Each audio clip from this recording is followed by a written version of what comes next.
In ArmoníaPlus, it is possible to mute individual amplifier channels, loudspeakers, or entire groups of loudspeakers and amplifiers.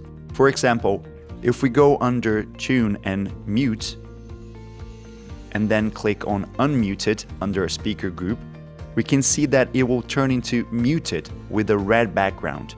The blinking red in the loudspeakers highlights that this is a group mute. We can revert this operating by clicking on Muted again, and this time we will select one single loudspeaker. We can select to mute it from the Properties pane, and this time the speaker will be displayed in red, but will not blink, meaning that this is a direct speaker mute.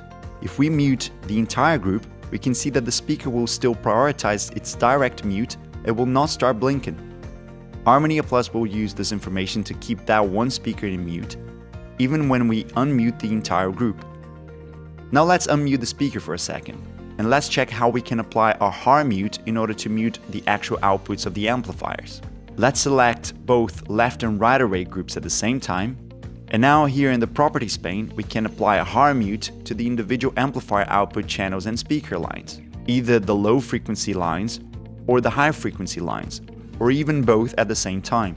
Finally, we also find this small loudspeaker icon in the quick bar, from where we can apply a general hard mute to our entire system or remove any hard mutes currently present in the same system.